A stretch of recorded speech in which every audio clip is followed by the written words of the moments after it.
आदत है कि आप किसी की कॉल रिसीव नहीं करते जब आप बाहर जाते हो। यार बोल तो रहा हूँ, बाइक चला रहा हूँ, से आ जाएगी। तो मत कहो ना कि फोन कर देती, अब जाओ ले आओ। पता नहीं कब सुधरेंगे हमारे पति जी।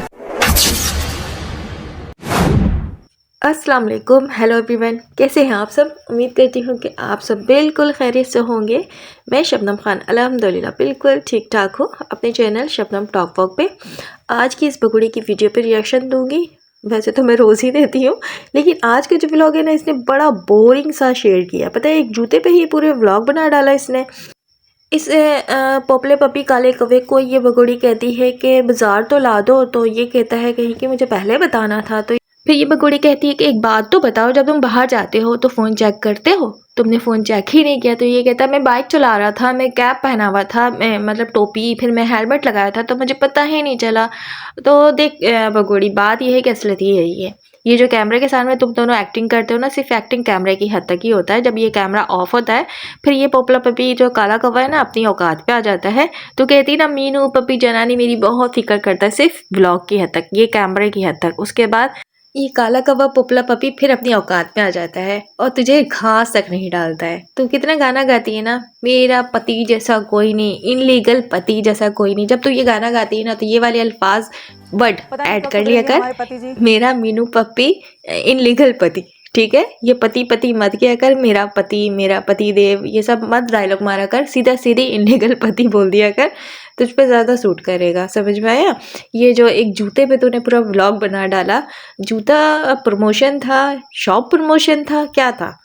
मुझे तो व्लॉग देख के ऐसा लगा कि ये न्यू शॉप ओपन हुई थी, इसको प्रमोशन के लिए काले कौवे को बुलाया गया था, फ्री में शूज़ और उसको टी शर्ट मिली है। तो उस पर इसने पूरा व्लॉग बना डाला कि जूता ख़राब हो गया है, मीनू पपी जनानी तो अपना ख्याल ही नहीं रखते हैं, आना तो जूते ज़रूर लेकर आना, वरना घर के सारे जूते रोड पर होंगे, बाहर होंगे।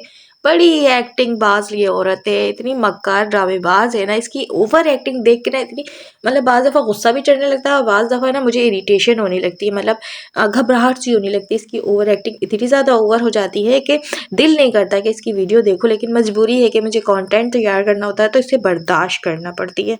क्या करे, अब ये औरत इस काबिल हो गई कि लोग इसको बर्दाश्त करते हैं, दिल से नहीं देखते। बट ये फिर भी इतनी खुशफहमी में है ये औरत, ये लेडी, कि कहती है मैं तो वर्ल्ड फेमस हूँ, मेरा कंटेंट लोग उठाते हैं, वीडियोस लगाते हैं, बड़ी खुशफहमी में है। देख, हम तेरा कंटेंट मजबूरी में उठाते हैं, खुशी से हमें नहीं उठाने को दिल करता। जब हाँ एक यूट्यूबर कंटेंट उठाता है तो वो दिल से उठाता है, प्यार से उठाता, मोहब्बत से उठाता। हम तो तुझे नफ़रत में तेरी क्लिप्स जो है ना शेयर करते हैं, क्योंकि हमारा काम है 4 बच्चों के लिए आवाज़ उठाना, हैदर भाई के लिए आवाज़ उठाना। तो तेरे ये जो वीडियोस हैं, क्लिप्स हैं, हमें यूज़ करनी पड़ती हैं। सो अब देख, तेरी ये औकात है कि तुझे मजबूरी में लोग बर्दाश्त करें, ना कि खुशी में। खुशफहमी निकाल दे दिल से। जो तू कहते हैं ना मेरे हेटर्स, तो हम तेरे हेटर्स ही रहेंगे हमेशा, क्योंकि तूने इतने अच्छे अच्छे कारनामे किए हैं ना कि हमारा दिल तेरे पे आता ही नहीं है। हम कभी तुझसे प्यार कर ही नहीं सकते सिवाय नफ़रत के। तो ये खुशी दिल से निकाल दे कि तू वर्ल्ड फेमस नहीं है। तुझे सब मज़े के लिए देखते हैं, तुझे नफ़रत में लोग देखते हैं, प्यार से कोई नहीं देखता। हाँ, जो कहती है ना, मुझे प्यार करने वाले बहुत है, कमेंट्स आते हैं, तुझे गिफ्ट आते हैं, तो वो चंद गिन चुन के जो चाटुकार हैं ना, जो तुझ में इंटरेस्ट रखते हैं, जो तू अदाओं से रिझाई हुई ना, जिनको अपने लटके झटके मटके दिखाकर, तो वो तुझसे प्यार करते हैं। तो तू वही रोज़ाना माला जपती है कि तेरे प्यार करने वाले बहुत हैं, तुझे गिफ्ट बहुत सेंड करते हैं, तुझे सपोर्ट करने वाले बहुत हैं, तेरे चैनल पे जो व्यूज़ बहुत आ रहे हैं, सब्सक्राइब लोग कर रहे हैं। नहीं नहीं, तू खुशफहमी में है, असलियत भी कुछ और है। चाटुकार कम है, हेटर्स ज़्यादा हैं। तो हेटर्स की जो तादाद है वो ज़्यादा है। यहाँ पे तू देखना, अंदाज़ा लगा ले, जो तेरे चाटुकार हैं, कुछ नहीं चैनल बनाई हुई है जो भोंकते हैं यूट्यूब पे बैठकर, उनकी व्यूज़ जाके चेक कर। और जो तेरे हेटर्स हैं, जो तेरे पे वीडियो बनाते हैं, उनकी व्यूज़ जाके चेक कर ले, तुझे अंदाज़ा हो जाएगा कि हेटर्स कितने हैं और सपोर्ट करने वाले कितने, तुझसे प्यार करने वाले कितने। हाँ जी, तुझसे प्यार करने वाले तो माशाल्लाह से तेरे बहुत सारे देवर हैं, तेरे यार हैं, जिनके लिए आजकल तूने स्टाइल थोड़ा चेंज किया है। क्या आप सबने नोट किया इसका स्टाइल चेंज? नहीं किया तो चले मैं बता देती हूँ। इसका हेयर स्टाइल आपने चेक करना है कि एक साइड से ये लट निकाल कर, लट उलझा जा रहे बालम, तो वो बालम पता नहीं कब आते हैं, किस वक्त आते, लगता है वो बालम और वो बलमा को ना बाबा जी ने देख लिया है। वो कल इतने हाइपर हो रहे थे, मुझे समझ नहीं आया कि बाबा जी को हुआ क्या है, या फिर इस बगुड़ी का झूठ पकड़ लिया है बाबा ने कि ये प्रेग्नेंट नहीं है। जब भी वो बच्चों के नाम पे इतने तपे हुए बैठे थे और ऐसे ऐसे अल्फाज कह रहे थे, टोन मार रहे थे कि मतलब ऐसा लग रहा था कि वो हमारी सपोर्ट में बात कर रहे हैं। भगोड़ी के हेटर्स लग रहे थे, मतलब बाबा भी ऐसे बोल सकते हैं। मैं कुछ हैरान सी हो रही थी कि आखिर बाबा इतने बदके हुए क्यों थे, क्या हो गया था बाबा को। मुझे तो लगता है इस भगोड़े का कोई ऐसा राज है ना, बाबा को पता चल गया, या बाबा ने इसको किसी यार के साथ देख लिया है। भाई मजाक नहीं कर रही हूँ, मैं सीरियस कह रही हूँ। तो बाबा बेचारे कल इसकी तरफ देखना तक गवारा नहीं कर रहे थे। खैर इसकी औकात यही है, ये बेइज्जत औरत है, ये जलील हो के भी फिर भी बाबा के साथ घुसी बैठी थी। सिर्फ इसको कंटेंट तैयार करना था। और बाबा के जो दोस्त थे उसको हाथ देखने का आपने उनका तरीका देखा था, किस तरह हाथ को उलट पुलट कर देख रहे थे। हाँ, भगोड़ी के मज़े तो सभी ले रहे हैं भारत में, चलो वो बाबा के दोस्त भी कुछ एंजॉय कर लेंगे इस बुढ़ापे में। अच्छा, कंटेंट क्या होता है इसका, इस भगोड़ी का और इस काले कवि का, आप सब तो देख ही रहे हैं कि ऐसा लगता है घुमा फिरा के वही सारी चीज़ें, वही सारी क्लिप्स जो है ये हमारे आगे पेश कर देती है और उल्लू बना रही है। मतलब डॉलर्स कमाने के लिए यूट्यूब को भी इसने उल्लू बनाया हुआ अच्छे तरह से। रूबी सिस्टर बात कर रही थी कि मतलब एक ही वीडियोस जैसे कि हर चैनल पे इसने अपलोड किया हुआ है, तो क्या यूट्यूब को भी ये कुछ दे रही है। बिल्कुल, इस बात पे मैंने भी गौर किया रूबी सिस्टर, मैं भी सोच रही थी कि हम जो है ना नहीं शेयर करते हैं अपनी एक क्लिप्स या एक वीडियो दूसरे चैनल पे, क्योंकि रीयूज़ कंटेंट का प्रॉब्लम आ जाएगा और वो जो है यूट्यूब आपके चैनल को डिलीट भी कर सकता है, वीडियोस रिमूव भी कर सकता है। इस तरह चैनल जो है ख़राब होने का डर होता है, तो इस डर से हम नहीं करते हैं। और वाकई ऐसा होता भी है, ये कोई फेक बात नहीं है। यूट्यूब के गाइडलाइंस को फॉलो करते हुए यूट्यूब चलाना पड़ता है। लेकिन इस भगोड़ी के चैनल पे रीयूज़ कंटेंट क्यों नहीं आता? ये सारे चैनल पे, तकरीबन चैनल पे दोबारा से वीडियोस अपलोड की हुई है। चले, यूट्यूब का और इसका मसला है, क्योंकि यूट्यूब देख रहा है ना कि इसने काफ़ी ऑडियंस जमा किए हुए हैं, और जिस चैनल पे ज़्यादा ऑडियंस होते हैं यूट्यूब उसको थोड़ा सा ढील देता है।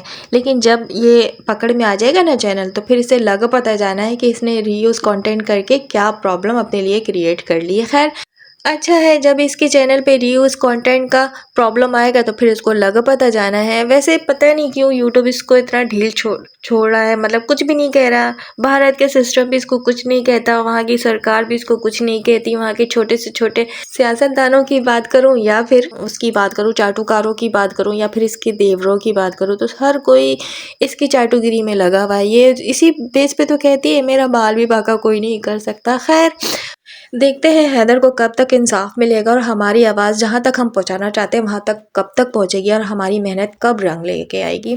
खैर ये जो है पोपला काला कौवा ले आता है सब्ज़ी, और ख़ासकर ये फ्रूट्स का कहती है और नारियल पानी का कहती है, और ये जाते जाते अपने मुन्नू चुन्नू के बारे में पूछता है। तो ये भगोड़ी बड़ी आवारों की तरह, जैसे इसकी आदत और फितरत है, ये बताती है कि कैसे मूवमेंट हो रही, किधर मुक्के मारा, किधर सर मार रहा है। मतलब ये भूल जाती है कि कैमरामैन भी खड़ा है सामने, और कैमरामैन कौन होता है आप सबको तो पता ही है। इस पोपले पपी काले कौवे की जो छोटी बहन है वो होती है कैमरामैन। तो उसकी शादी नहीं हुई भी, एक तो वो कम उम्र है, उसके सामने ये जो भगोड़ी और ये पोपला काला कौवा इस तरह की हरकतें करता है, ज़रा सी भी इनको शर्म नहीं आती है। भगोड़ी तो शुरू से ही है बेशर्म औरत, अगर इसमें गैरत ज़रा सी भी होती तो क्या आज ये यहाँ बैठी होती? क्या इस पे लोग इस तरह की बातें करते और इस तरह की ये बात सुनकर इस तरह खड़ी रहती सही सलामत, मतलब हंसती मुस्कुराती? अगर जो गैरतमंद औरत होती ना ये, तो अब तक चुल्लू भर पानी में डूब के मर जाती या फिर टेंशन में ना डिप्रेशन में चली जाती। लेकिन आप लोगों को लगता है कि इतनी ज़्यादा ये ट्रोल हो रही है रोज़ाना और जलील हो रही है, बट इसके चेहरे पे ज़रा से भी टेंशन, फिक्र या मलामत, कोई सी ऐसी बात, डिप्रेशन कुछ भी नज़र आ रहा है? नहीं ना, इसे परवाह ही नहीं है। मतलब ये महा से महा बेगैरत तरीन एक औरत है कि बेगैरती की हद दर्जा तक इसने क्रॉस कर दिया है। इसको इतनी सी भी शर्मिंदगी नहीं होती है कि इसने जो किया वो गलत है। मतलब अंदर से भी इसको मलामत नहीं होती है कि मैंने इतना बड़ा काम किया है और मैंने एक गलत काम किया है। जो भी हो, हैदर जैसा भी है, कुछ भी है, काम तो इसने गलत किया ना। इतना इस पे तो जुल्म नहीं हो रहा था जिस तरह की ये इसने यहाँ पे आकर झूठ बात फैलाई है कि हैदर के हवाले से। एक तो ये तलाक नहीं लेती है, दूसरा ये गलत बात कहती है हैदर के बारे में, झूठ कहती है। इससे पहले इसने हैदर का घर ख़राब किया। मतलब कभी भी इस औरत को गैरत, शर्म, मलामत कुछ भी नहीं आता। इतनी बेगैरत महत तरीन है। मतलब अगर हम हिसाब करें तो अव्वल तो हम नहीं हक़ रखते हिसाब करने का, क्योंकि ये अल्लाह का मामला है। गुनाह और सवाब का जो हिसाब है वो अल्लाह ही करता है। लेकिन हम सोचते हैं, इंसान है, ज़ाहिर सी बात है, देख रहे हैं तो जहन में एक बात आती है कि मतलब ज़रा सी भी इसको सोच नहीं आती है, गैरत नहीं आती है, किस मिट्टी से बनी है समझ में नहीं आता है। ये जिस तरह अपने ही बच्चों का इस्तेमाल कर रही है, अपने बच्चों को कैश कर रही है, अपने बच्चों को यूज़ करने के लिए, यानी सीढ़ी के तौर पर लेकर आई है अगवा करके। देखिए जैसे कि आज इसने मुन्नी को फिर से व्लॉग में लिया है, और ये मुन्नी को जब से व्लॉग पे ले रही है, जब से इसके यार जाफ़र ने बताया है इसकी असलियत कि ये किस तरह बच्चों को मारा करती थी, मुन्नी को किस तरह उठाकर फेंका करती थी, फेंक दिया था, मुंह से खून तक आ गया था। जब से इसने मुन्नी को व्लॉग में लाना शुरू कर दिया है और बहुत प्यार जताती है। ज़ाहिर सी बात है, मुन्नी तो बच्ची है ना, और बच्चे अपनी माँ बाप से ही ज़्यादा प्यार करते हैं। तो मुन्नी जब होश संभालती है तो होश संभालने के दौरान किसको देखती है? बाप की सूरत में, जिसको ये पापा कहती है, इस लप्पू काले कौवे को। तो लप्पू काले कौवे को वो अपना पापा समझ रही है। बेचारी, उसका भी कसूर नहीं है, वो छोटी सी बच्ची है। बच्ची को जो चीज़ सिखाया जाएगा, समझाया जाएगा, बताया जाएगा, बच्ची वही सब करेगी ना, वही बोलेगी।